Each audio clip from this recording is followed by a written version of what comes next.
শেখ হাসিনাকে সংবাদ সম্মেলন করতে দেওয়ার পর থেকেই ভারত বাংলাদেশ সম্পর্কটা কোন দিকে যাবে এ নিয়ে যখন ভারতে বাংলাদেশের সংবাদ মাধ্যমে আলোচনা তুঙ্গে, তখন বাংলাদেশের প্রধানমন্ত্রীর সঙ্গে সাক্ষাৎ শেষে বাংলাদেশে নিযুক্ত ভারতের রাষ্ট্রদূত দীনেশ ত্রিবেদীর সরাসরি দিল্লিতে গিয়ে ভারতের প্রধানমন্ত্রীর সঙ্গে সাক্ষাৎ, ভারতের গোয়েন্দা সংস্থা রয়ের প্রধান পরাগ জৈনের বাংলাদেশে সফর এবং বাংলাদেশের কর্তা ব্যক্তিদের সঙ্গে সাক্ষাৎ, এসবের পর এই জল্পনাও তুঙ্গে উঠেছে যে ঠিক কি ঘটছে বাংলাদেশ ভারত সম্পর্কের মধ্যে, এবং বাংলাদেশ থেকে বাংলাদেশের প্রধানমন্ত্রী তারেক রহমান ভারত সফরে যাবেন কিনা এই প্রশ্নটা বাংলাদেশে যেমন শীর্ষস্থানীয় দৈনিকগুলো লিখছে তিনি কিছুতেই যাবেন না, ভারতের শীর্ষস্থানীয় দৈনিকগুলো এখনো লিখছে যে খুব শিগগিরই তারেক রহমানের ভারত সফর হতে যাচ্ছে।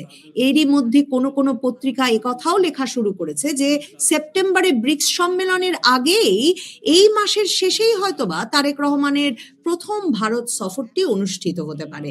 আর নর্থ ইস্ট নিউজ তারা খবর দিয়েছিল যে ব্রিক্স সম্মেলনের পরপরই শেখ হাসিনাকে বাংলাদেশে ফেরানোর বিষয়ে ভারতের গোয়েন্দা সংস্থা প্রধান পরাগ জৈন গিয়ে বাংলাদেশের কর্তা ব্যক্তিদের সঙ্গে আলাপ করে এসেছেন এবং তার পরপরই শেখ হাসিনা ফিরবেন। এখন তারেক রহমান যদি এখন আগস্টে ভারত সফর করেন, শেখ হাসিনার বাংলাদেশে ফেরা তাহলে কখন? এই নিয়ে আলোচনায় আমার সঙ্গে যুক্ত হয়েছেন সিনিয়র সাংবাদিক নর্থ ইস্ট নিউজের, যিনি এই বিষয়গুলো নিয়ে নিয়মিত লিখছেন, চন্দন নন্দী। চন্দন নন্দী, আপনাকে স্বাগত জানাই। চন্দন নন্দী, আপনি সরাসরি নর্থ ইস্ট নিউজে লিখলেন যে ব্রিক্স সম্মেলনে প্রধানমন্ত্রী তারেক রহমান তো ভারত সফরে আসবেনই, তার পরপরই শেখ হাসিনার দেশে ফেরার একটা সম্ভাবনা তৈরি হয়েছে এবং সে নিয়ে প্রস্তুতির জন্যই ভারতের গোয়েন্দা প্রধান সহ ভারতের 4 জন শীর্ষস্থানীয় গোয়েন্দা বাংলাদেশ সফর করলেন। এখন অনেক কেই বলছেন যে আগস্টের শেষেও তারেক রহমানের সফরটি এগিয়ে আসতে পারে, ব্রিক্সে না যেয়ে তিনি দ্বিপাক্ষিক সফর করতে পারেন। শেখ হাসিনা সেপ্টেম্বরে ফিরছেন, আপনাদের কাছে কি খবর? দেখুন, আমি যেই খবরটা করেছি, লিখেওছি কদিন আগে, যে তারেক রহমান সাহেব এখানে এই মাসের শেষেই আসতে পারেন। এখন এই মাসের শেষে প্রশ্নটা কেন আসছে? ব্রিক্সের নিমন্ত্রণ যা দেওয়া হয়েছিল ওনাকে, সেটা বাংলাদেশ সরকারের থেকে নাকচ করে দেওয়া হয়েছে। তার মানে আমরা এটা ইজিলি ধারণা করে নিতে পারি যে উনি একটা ওয়ান মিটিং চাইছেন প্রাইম মিনিস্টার নরেন্দ্র মোদীর সঙ্গে। সেটা একটা অন্য ধরনের পলিটিক্যাল একটা লেজিটিমেসির মতন দাঁড়িয়ে যায় ব্যাপারটা, সেটা সবাই দেখে, সেটা সবাই এক্সপেক্ট করে আর কি। তো আমার মনে হয় যে এখানে দুটো লেভেলে এই প্রক্রিয়াটা চলছে। একটা বিউরোক্রেটিক লেভেলে চলছে, যেটা শেখ হাসিনার বাংলাদেশ ফেরত যাওয়া নিয়ে এই মুহূর্তেই হচ্ছে কেন, সাডেনলি এই আর্জেন্সি কেন, সেটা নয়, একটু পরে আসবো। বাট এই মুহূর্তে যেটা আমি বলতে চাই যে দুটো লেভেলে কিন্তু এই এনগেজমেন্টটা হচ্ছে। একটা হচ্ছে ব্যুরোক্রেটিক লেভেলে, যেটা আমাদের গোয়েন্দা সংস্থার যে 4 জন অফিসিয়ালস ঢাকায় গেলেন 9 তারিখ আর 10 তারিখ ওনারা ছিলেন, একটা সেই লেভেলে হচ্ছে শেখ হাসিনার ফেরত আসা নিয়ে, যাওয়া নিয়ে, এবং তার সঙ্গে যুক্ত যে সিকিউরিটি মেজার্স গুলো করতে হবে বাংলাদেশে সেটা নিয়ে।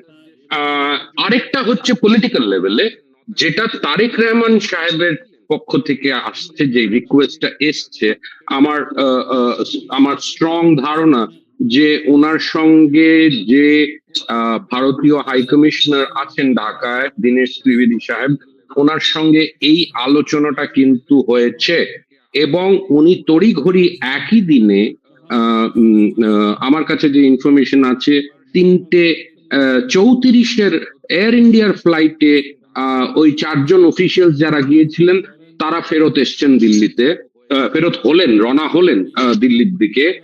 আর ঠিক তার 1 ঘন্টা পরেই কিন্তু 4:44 ইন্ডিগো ফ্লাইটে মিস্টার ত্রিবেদী চলে এলেন দিল্লিতে। আর তার পরের দিন উনি প্রধানমন্ত্রীর সঙ্গে দেখা করলেন। আই এম শিওর উনি ওই সময় আমাদের যে ন্যাশনাল সিকিউরিটি অ্যাডভাইজার আছেন মিস্টার অজিত দোভাল, ওনার সঙ্গেও দেখা করেছে। সেটা একটা সাইড স্টোরি হয়তো এই মুহূর্তে বলা যেতে পারে, বাট পলিটিক্যাল লেভেলে কিন্তু ক্লিয়ারেন্সটা লাগবে। সেই জন্যই কিন্তু উনি প্রাইম মিনিস্টার নরেন্দ্র মোদীর সঙ্গে দেখা করেছেন, যে এরকম রিকোয়েস্ট আমরা তারেক রহমান সাহেবের তরফ থেকে পেয়েছি, যে উনি সরাসরি আপনার সঙ্গে ওয়ান অন ওয়ান মিটিং করতে চান। আর ভারতের প্রধানমন্ত্রী, ওনার নানান এনগেজমেন্ট থাকতে পারে, ব্রিক্স এর আগে যখন হচ্ছে, অগস্ট মাসের শেষের দিকে যখন হচ্ছে, তো সেই ক্লিয়ারেন্সটা পলিটিক্যাল লেভেল থেকে আসতে হবে।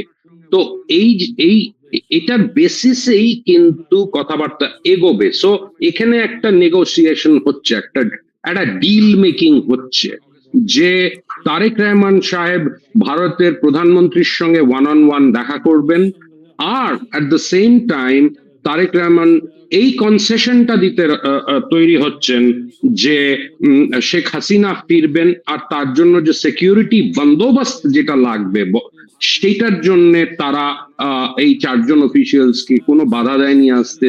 তারা এসছেন খুব কনফিডেন্টলি, তারা নানান অফিসিয়াল লেভেলে তারা দেখা করেছেন, এবং তারা তারেক রহমান সাহেবের যে ডিফেন্স অ্যাডভাইজার আছেন ব্রিগেডিয়ার শামসুল ইসলাম, তার সঙ্গেও দেখা করেছেন। তো আমার মনে হয় যে এখানে এই গিভ এন্ড টেকটা কিন্তু হচ্ছে। আপনি তো মানে দীর্ঘ সময় ধরেই বাংলাদেশের রাজনৈতিক পরিস্থিতির দিকে একটা গভীর মনোযোগ রাখেন, কিন্তু বিশেষ করে 24 আগস্টের পর থেকে নিয়মিত লিখছেন বাংলাদেশের রাজনৈতিক যে কোনো মানে পরিস্থিতির যে কোনো অগ্রগতির নিয়েই। কিন্তু আপনার মনে হচ্ছে কিনা যে হঠাৎ খুব দ্রুত এগোচ্ছে ঘটনা প্রবাহ, এবং ভারতকে কি খুব তৎপর মনে হচ্ছে? ভারতকে তো এত তৎপর একরকমের নীরব মনে হচ্ছিল এই সপ্তাহ আগে পর্যন্ত।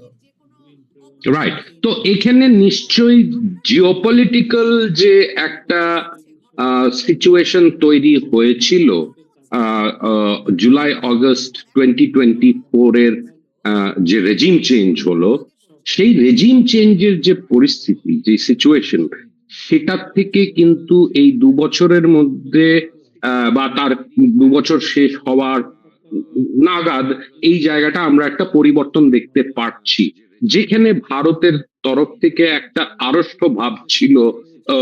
ইউনূস সরকার যে রেজিম, ইন্টারিম রেজিম ছিল, তার সঙ্গে যে বাইল্যাটারাল টাইজটা যে একেবারে নোজ ডাইভ করেছিল, এর মধ্যে তো কোনো সন্দেহ নেই। সেখান থেকে আমরা একটা জায়গায় এসছি যেখানে আপনি ওই শব্দটা ইউজ করলেন, না, আই এগ্রি উইথ দ্যাট, এই তৎপরতাটা এখন বেড়ে গেছে। তার মানে দের ইজ সাম আর্জেন্সি।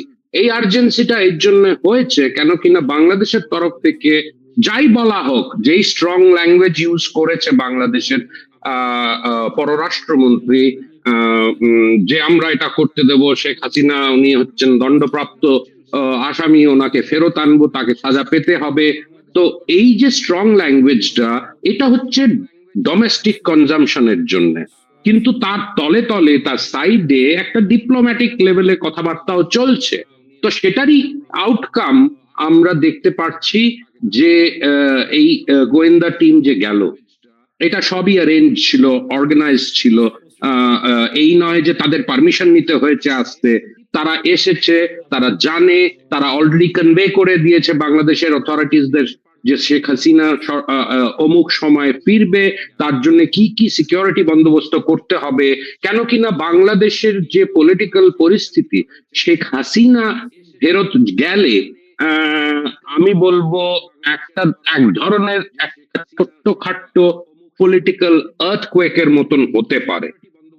সেই তার থেকে যে আইডিওলজিক্যাল ফোর্সেস গুলো বাংলাদেশে আছে, জামাত, এনসিপি, তাদের যে একটা পজিশন তারা নিতে পারে, সেটা যদি হয়তো তার সিকিউরিটিকে ইম্প্যাক্ট করতে পারে, তার জন্যই কিন্তু এই বন্দোবস্তগুলো করা হলো। যাতে কি, তার মানে এই না যে এর আগামী দিনগুলোতে ভারতের থেকে কোনো অফিসিয়ালসরা যাবে না, হয়তো এখনো চলমান আছে প্রক্রিয়া, হয়তো লোয়ার লেভেল ইয়েতে গিয়ে এই জিনিসগুলোকে আরো ফাইন টিউন করার প্রক্রিয়া হয়তো জারি আছে। তো আমার মনে হয় নেট নেট যে we are looking at a very fast paced development দুদিকে, একটা শেখ হাসিনার ফেরত যাওয়ার দিক দিয়ে, আরেকটা হচ্ছে তারেক রহমানের ভারতে আসার ব্যাপারটা নিয়ে। মানে শেখ হাসিনা তাহলে কবে ফিরবেন, মানে সেটা আরেকবার আপনাকে জিজ্ঞেস করি। আর তার আমার সাথে মনে হয় যে দাদা একটা প্রশ্ন জুড়ে দেই, যে দেখেন এমনি যখন আমরা উপর দিয়ে দেখছি বাংলাদেশে তো কিচ্ছু পরিবর্তন হয় নাই। বাংলাদেশে আওয়ামী লীগের ওপর রাজনৈতিক কার্যক্রমের নিষেধাজ্ঞাটা উঠে যায় নাই। বাংলাদেশে এমন না যে আওয়ামী লীগের শীর্ষস্থানীয় এমনকি বয়োবৃদ্ধ নেতাদেরও জামিন হওয়া শুরু করেছে, কোনো লক্ষণ নাই। শুধু ভীষণ তৎপর ভারতকে দেখা যাচ্ছে। মানে আমি মনে করি এই যে দীনেশ ত্রিবেদী মোদীর বৈঠকটা, সেটা যে একদম প্রকাশ করে দেওয়া হলো, এটাও তো একটা স্পষ্ট বার্তা যে একেবারে প্রধানমন্ত্রী বাংলাদেশ সম্পর্কটা দেখছেন। তাহলে মানে এটা কেন, মানে এই উপর দিয়ে আমরা কিছুই দেখছি না পরিবর্তন, কিন্তু নিচে এত কিছু ঘটে যাচ্ছে। আমার মনে হয় যে we should not expect এতগুলো জিনিস একসঙ্গে ঘটতে। আমার মনে হয় যে একটা মেইন জায়গায় যদি এক ধরনের clarity pi at the top লেভেলের, যে সিকিউরিটি যেটা লাগবে আর কি শেখ হাসিনার ফেরত যাওয়া নিয়ে, আমার মনে হয় সেই জায়গাটা যদি ক্ল্যারিটি হয়, বাকি জায়গাগুলো কিন্তু শুড ফল ইন প্লেস। আমার মনে হয় বাংলাদেশের নানান মেইন জেলস গুলোতে যে আওয়ামী লীগের নেতা কর্মীরা আছে, তাদের বিরুদ্ধে যে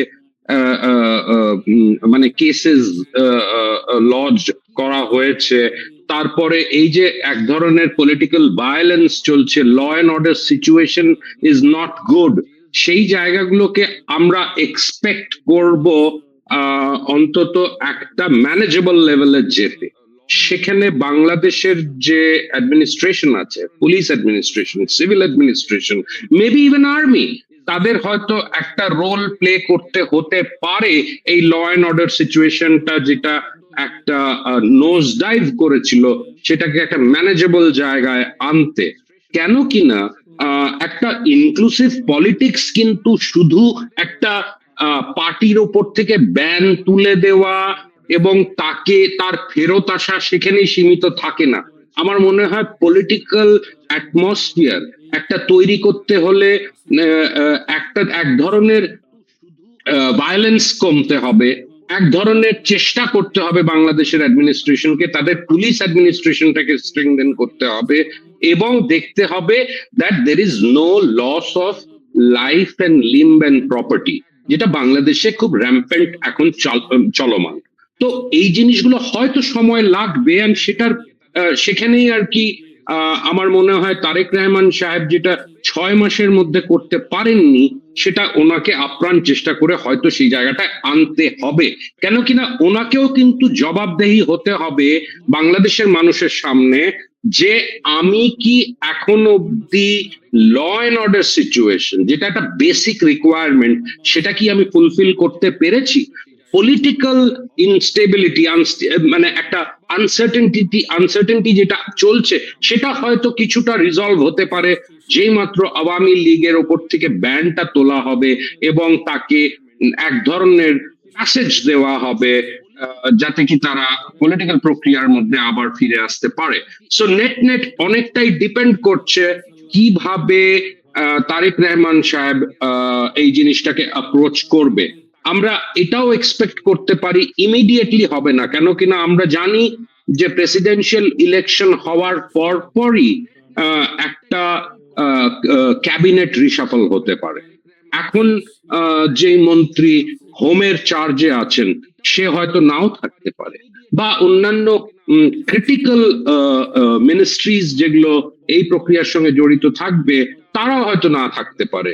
so we have to give some time. আমার মনে হয় we have to give some time to the Tariq Rahman administration, যাতে কি ওরা এই জায়গাগুলোকে গোছাতে পারে, or at least একটা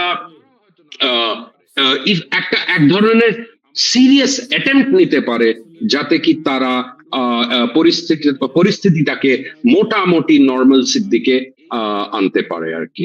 কেন কিনা আওয়ামী লীগ যদি ফেরত যায়, আমরা ন্যাচুরালি আমরা এক্সপেক্ট করব পলিটিক্যাল ভায়োলেন্স বেড়ে যেতে, কেন কিনা এখানে ইম্প্যাক্টেড হবে জামাত আর NCP more than the BNP. BNP তো পাওয়ারে আছেই, কিন্তু জামাত আর এনসিপির যে পলিটিক্যাল ইলেকটোরাল স্পেস সেটা কিন্তু কমবে যেই মাত্র আওয়ামী লীগ লোকজনরা বা নেতাকর্মীরা আবার বাংলাদেশে ফেরত গিয়ে তাদের নর্মাল পলিটিক্সে যুক্ত হতে পারবে।